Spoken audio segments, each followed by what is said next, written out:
I have a brand new perfume haul for you guys.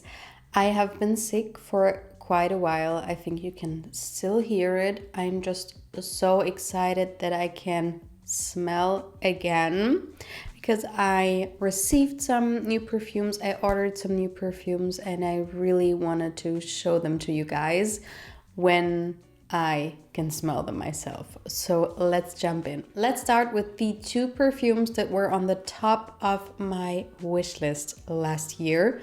The first one is Dries van Noten Soie Malaquais, and I'm not the biggest fan of the packaging. It's this very eco-friendly packaging, which I am a fan of, but I just think it could have been a little bit more luxurious because this is prone to getting damaged easily, and it got damaged when I received it. So I'm not the biggest fan. It's not a very exciting thing if you receive it like that. But once you open up the packaging, it is just the most stunning bottle I think I've ever seen. I am in love with this ceramic, and I think it's real actually. And this is one of the most beautiful perfumes I've ever smelled. First up, I smelled it and I was in love, but I thought I just smelled something in the same realm. And then I sniffed it again and again and again, and I saw it in store, sprayed it on my hands again, and I was just enamored by it. Every time I saw it, every time I smelled it, on paper, on skin, and so I had to have it. I got a very great deal, and so I picked it up. It is very expensive, and you can only get it in this 100 milliliter perfume bottle, I think. Maybe there are some refill bottles of it, but not too sure. And on here, actually, it says chestnut and silk. And these are two of the main notes in here. To me, it's one of the most refined gourmand scents I've ever smelled. It reminds me a little bit of Changing Constance by Penhaligon's, Minuit et Demi from Fragrance du Bois. Also a little bit of Chocolate Queen by Nevitus and Gabi. Those types of very smooth, subtle gourmands with some perfumey touches, if you know what I mean. It's not a straight up yummy gourmand. It's just the most refined gourmand you can think of. It has a great performance. It's not a beast, but it has a good performance that still remains quite quiet. And I am just in love. And every time I show this fragrance to someone, everybody's just in love with the packaging. And actually on the same day I got this one as well, which was at the top of my wish list. This is Hibiscus Mahajad by Maison Crivelli. And this I had so many samples of, original samples, and I tried it again and again and again, and I just fell in love with it. First up, I thought, I have so many fragrances like that in my collection, I don't need it. But then every time I sprayed it on my skin, I was just in love. It has similarities to Delina for sure, and it also reminds me a little bit of Signature by Montblanc and my beloved Good Girl Blush by Carolina Herrera. If you mix all of those together and you amp up the performance, this is something similar, but still not the same. And I just loved it on my skin. So when I got a great opportunity, I straight up bought it, and I am quite unsure about it. I have no idea what has happened. Maybe it's the season, because I always sprayed it on my skin in the spring and summertime, and now it's winter time. But I don't like it on my skin anymore. I don't know what it is, but it is very strong and almost has something sharp in here. I have to let it sit and maybe try it out in springtime, because this is such a strong beast mode scent, especially if you think of fruity florals that are very fresh, which this is. But I'm not too sure if I still like it on my skin. So this is kind of a very strange experience for me, because I tend to not blind buy perfumes, especially not in this price point. And I was so sure of it because I tested it so many times. So yeah, let's see. Okay, the next one is one I had some travel sizes of, and so I got a small full size of it. This is Coffee Break by Replica, and it says it's a creamy and cozy coffee scent. And I don't really agree with the coffee aspect, because this is not a straight up coffee scent to me at all. First of all, it's not very feminine. It is unisex, masculine leaning even, I would say.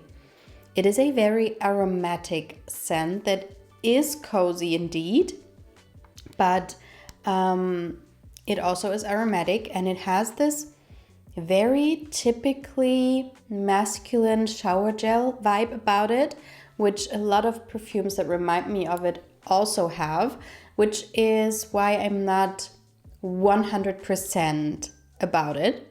But still, I'm so intrigued by it that I still wear it. It has this, do you know lavender lattes? When I went to LA a couple of years ago, I went to this very hip coffee place in West Hollywood, and they had a very beautiful and yummy lavender latte. And it reminds me of it. If the waiter had like a very strong fresh shower gel on and he handed me this lavender latte, it would have exactly smelled like how this perfume smells. So it is cozy, it is quite creamy, it has something creamy about it, but then you have the lavender and this very fresh accord. I love it, and I really want to try it on my husband. Then I have 3 perfumes, which are all quite similar actually. So let's start with this one. I was so happy when I found it. I found this perfume in an online shop called Lyko. It's from Sweden, and they had this MAC perfume, which is called Turquatic. And I think here they don't sell the MAC perfumes anymore. I don't ever see them. And so I was excited, so excited when I saw it on the website. So I had to buy it. And it has quite a good rating on the forums. So this is an aquatic, fresh, citrusy perfume with the notes of lotus flower, cedar, there's iris in here, mineral water, accord, and it's just very easy going. It's not a very complex, difficult scent, but also I think those very summery vacation types of scents can sometimes be a little bit too much for me, too much of something. And in here, there's no white flowers, no coconut, no tiare. Those are quite difficult notes for me. It's just very beautiful. I love the note of lotus flowers, and the cedar makes it almost a little bit more unisex. I would say this is straight up unisex. I love the mineral water accord, which gives it this almost fizzy saltiness without being too much. And I just like it. I think this is going to be a very easy grab spring and summer scent, and I also adore the packaging, even though it is quite sharp, I have to say. And then I finally got Alien Goddess. Don't ask me why I bought all of those summery perfumes in winter time. I don't know, I just craved it. Maybe I'm over winter time. That could be it. But this is a very straight up spring and summer scent in my opinion. And I do not know why this is a flanker of Alien, because it's not really like alien at all. It could be a standalone fragrance. Everybody says it about this perfume. So this is sweet and creamy and floral with notes of coconut, bergamot. There is jasmine in here, but then the similarities end, in my opinion. There's heliotrope, vanilla, and cashmere wood.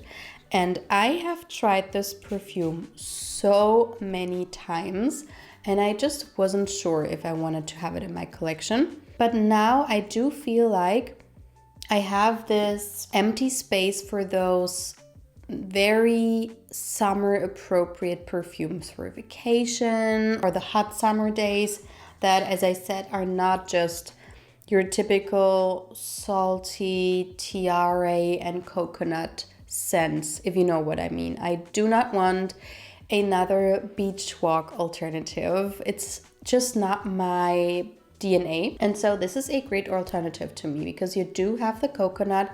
It is very creamy indeed, but it's just very elegant. There's no harsh synthetic saltiness about it. There's no exotic flowers in here. The jasmine is very creamy and elegant, the jasmine I like. And also, I think this is not a very new perfume, but I do feel like jasmine could be one of the standout notes in 2024. So if I'm being correct, I don't know what I get, maybe a cookie or something. But anyway, I like it a lot. I like the vanilla in here. It's very creamy. Reminds me of the vanilla in Idole Aura by Lancôme. They have some similarities actually, but this one has no rose in here. And the last one for today is this bottle, and this is Gaultier Divine by Jean-Paul Gaultier. And I got the small bottle, and I don't like the bottle at all. I don't know. It's the same with Carolina Herrera. They have those small bottle sizes, but then they just don't look the same, and I don't get it. You should do something else. But it doesn't have a cap, nothing to like protect it, and it just looks as if it's not 100% done yet, if you know what I mean. But if we are speaking about the scent, I tried it in stores a couple of months ago, and I tested so many perfumes that day, and I was disappointed with all of them except this.